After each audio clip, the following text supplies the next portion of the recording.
Daily bread Bible facts ప్రేక్షకులకు నా హృదయపూర్వక వందనములు.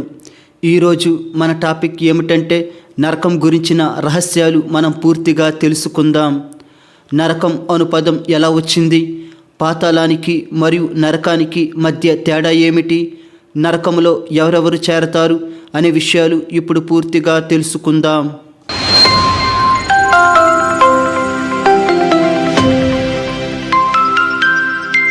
నరకం అనేది అత్యంత భయంకరమైన, వేదనకరమైన, మహా వేడిమితో కూడిన శిక్షా స్థలం. ఎవరూ కూడా నరకంలో చేరకూడదు అని అనుకుంటారు. కానీ దేవుడు పరమ న్యాయమూర్తి, నీతి న్యాయాలు మరియు మంచి చెడులు పరిశీలించు దేవుడు కాబట్టి శిక్షకు లోనైన వారికి దేవుడు నరకం ఏర్పాటు చేసి ఉన్నాడు. అలాగే పరిశుద్ధులకు పరలోకం ఏర్పాటు చేసి ఉన్నాడు. అయితే ఇప్పుడు మనం నరకం గురించిన పూర్తి వివరాలు తెలుసుకుందాం. కావున ఈ వీడియోను చివరి వరకు వీక్షించి లైక్ చేసి సబ్స్క్రైబ్ చేసుకోగలరు. ముందుగా మనం నరకం అను పదం ఎలా వచ్చిందో తెలుసుకుందాం. నరకము అను పదం గ్రీకు పదమైన గెహన్నా అను పదం నుంచి వచ్చింది. ఈ గెహన్నా అను పదం హిబ్రూ మూలం నుంచి వచ్చింది. గెహన్నా అనగా హిన్నోము కుమార్ల లోయ అని అర్థం. ఈ హిన్నోము లోయ గురించి పాత నిబంధనలో 11 సార్లు వ్రాయబడింది. అందులో భాగంగా 2వ రాజులు 23:10లో హిన్నోము లోయ కనిపిస్తుంది. ఈ హిన్నోము లోయ యెరూషలేము ప్రాకారానికి దక్షిణాన ఉంటుంది. ఈ ప్రదేశంలో కనానీయులు అగ్నిగుండం తయారు చేసి మోలెక్ దేవతకు పసిపిల్లలను బలి ఇచ్చేవారు. ఆ తరువాత కాలంలో హిన్నోము లోయలో పట్టణం యొక్క చెత్తను అక్కడే నిల్వ చేసి కాల్చేసేవారు. ఇది నిరంతరంగా జరిగేది. కావున హిన్నోము లోయ ఎప్పుడు మండుతూ ఉండేది.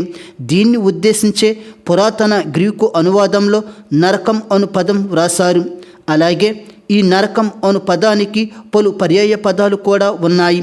ఒకటి షియోల్, ఇది హిబ్రూ పదం, దీనిని మృతుల లోకం అని అంటారు. 2 హేడిస్, ఇది గ్రీకు పదం, దీనిని కూడా మృతుల లోకం అని అంటారు. 3 గెహన్నా, ఇది గ్రీకు పదం, ఇది నిరంతర శిక్షను సూచిస్తుంది, దీనినే అగ్నిగుండం అంటారు.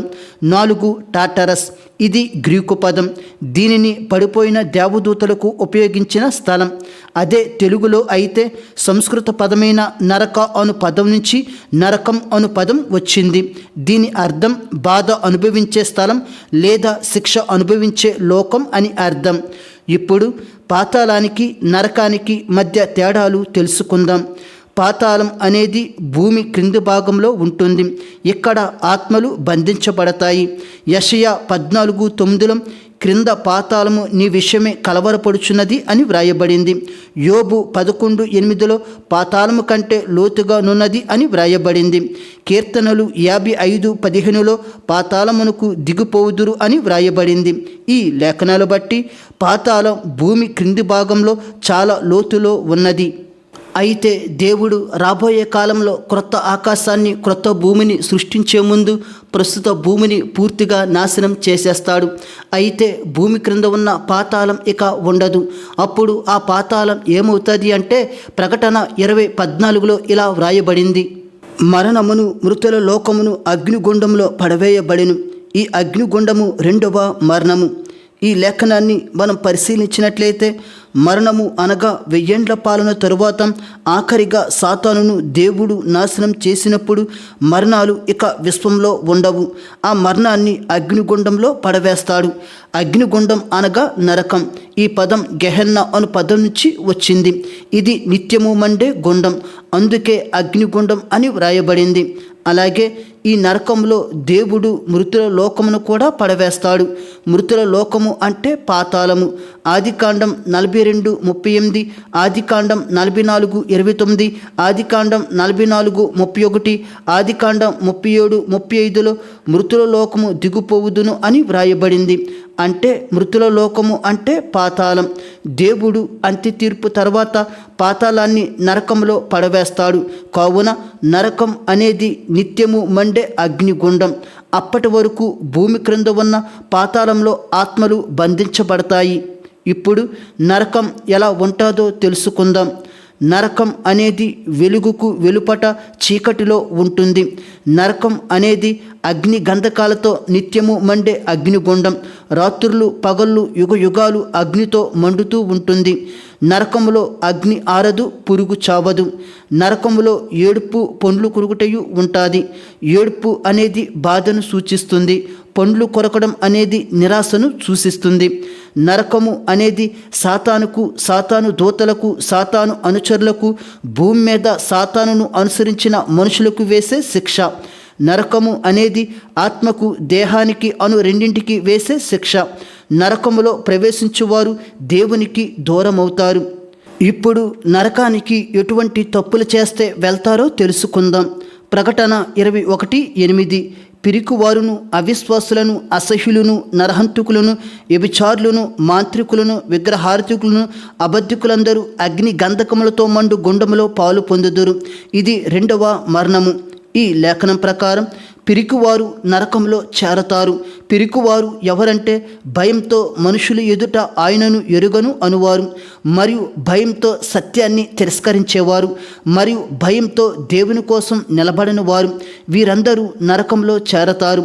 అలాగే అవిశ్వాసులు నరకంలో చేరతారు. అవిశ్వాసులంటే యేసుక్రీస్తును తిరస్కరించి సత్యాన్ని వ్యతిరేకించేవారు. వీరందరూ నరకంలో చేరతారు. అలాగే అసహ్యులు నరకంలో చేరతారు. అసహ్యులు ఎవరంటే అసహ్యమైన కార్యాలు చేసేవారు, అపవిత్రత, నిషిద్ధమైనవి, చట్ట వ్యతిరేకమైనవి, సృష్టిని పూజించడం వంటివి చేసేవారు నరకంలో చేరతారు. అలాగే నరహంతకులు నరకంలో చేరతారు. వీరు జీవాన్ని చంపేవారు, మరియు ఆ జీవాన్ని ద్వేషపు మాటలతో చంపేవారు కూడా నరకంలో చేరతారు. అలాగే వ్యభిచారులు నరకంలో చేరతారు. లైంగిక పాపాలు చేసిన వారందరూ నరకంలో చేరతారు. అలాగే మాంత్రికులు నరకంలో చేరతారు. దేవుణ్ణి కాదని సాతాను శక్తులతో, దెయ్యాల సహవాసంలో, మంత్ర విద్యలతో జీవించే వారందరూ నరకంలో చేరతారు. అలాగే విగ్రహారాధికులు నరకంలో చేరతారు. సృష్టికర్తను కాదని సృష్టిలో ఉన్న రాళ్ళు రప్పలను పూజించేవారు నరకంలో చేరతారు. అలాగే అబద్ధికులు నరకంలో చేరతారు. నిత్యము అబద్ధాలతో బ్రతికే వారందరూ నరకంలో చేరతారు. వీళ్ళందరూ 2వ మరణంలో పాలు పంచుకుంటారు. మొదటి మరణం భూమి మీద, 2వ మరణం నరకంలో పొందుతారు. అలాగే ప్రకటన 22:15లో కూడా నరకంలో ఎవరు చేరతారో వ్రాయబడింది. ఇందులో కుక్కలు, మాంత్రికులు, వ్యభిచారులు, నరహంతకులు, విగ్రహార్థికులు, అబద్ధలాడేవారు వెలుపట నరకంలో ఉంటారని వ్రాయబడింది. కుక్కలు తప్ప మిగతావి మీకు ఇంతకు ముందే చెప్పాను. అయితే కుక్కలు అంటే నిజమైన మన ఇండ్లలో ఉండే కుక్కలు కాదు. కుక్కలు అంటే అపవిత్రులు అని అర్థం. వీరు సత్యాన్ని తిరస్కరిస్తారు, సత్యాన్ని ప్రకటించకుండా అడ్డుపడతారు. ఇటువంటి కుక్కలు నరకంలో చేరతారు. అలాగే మత్తయి 23:15 ప్రకారం వేషధారులు నరకంలో చేరతారు. అలాగే 1 కొరింథీ 6:9-10 ప్రకారం పురుష సంయోగులు అనగా పురుష సంయోగులు అంటే స్వలింగ సంపర్కులు, అలాగే దొంగలు, అలాగే లోబులు అంటే దేవుని కంటే ఎక్కువగా డబ్బును, వస్తువులను ప్రేమించేవారు, అలాగే త్రాగుబోతులు, అలాగే దోషకులు, దోచుకునేవారు, ఆడంగితనం గలవారు. వీళ్ళందరూ నరకంలో చేరతారు. ఇప్పుడు నరకాన్ని తప్పించుకోవాలంటే ఏం చేయాలి అనే విషయాలు తెలుసుకుందాం. 1 క్రీస్తును విశ్వసించాలి. 2 పాపాల నుండి మారు మనసు పొందాలి. 3 పాపక్షమాపణ భూమి మీద పొందాలి. 4 యేసుక్రీస్తు మన కోసం మరణించి తిరిగి లేచాడని నమ్మాలి. 5 పరిశుద్ధమైన జీవితం వైపు నడవాలి. 6 దేవుని ఆజ్ఞలు పాటిస్తూ ఆయనను ప్రేమించాలి. 7 చివరి వరకు విశ్వాసంలో నిలబడాలి. ఈ విధంగా జీవిస్తే నరకాన్ని తప్పించుకుంటాము, పరలోకం చేరతాము. చాలామంది ఇలా అనుకుంటారు, దేవుడు మనుషుల్ని సృష్టించడం ఎందుకు, మరలా వారిని నరకంలో పడవేయడం దేనికి అని అనుకుంటారు. కానీ కీర్తనలు 9:8లో యెహోవా నీతిని బట్టి లోకానికి తీర్పు తీర్చును, యథార్థను బట్టి ప్రజలకు న్యాయం తీర్చును అని వ్రాయబడింది. కావున మనుషుల నీతి న్యాయాలను బట్టి మంచి చెడులను బట్టి దేవునికి తీర్పు తీర్చే అధికారం ఉన్నది. ఆ తీర్పుకు లోనవ్వకుండా బ్రతకడమే మన ధ్యేయం. కావున దేవుడిచ్చిన అవకాశాలని సద్వినియోగం చేసుకుంటూ మనం నరకాన్ని తప్పించుకోవాలి. దేవుడు మిమ్మలను మీ కుటుంబములను దీవించునుగాక. ఆమేన్.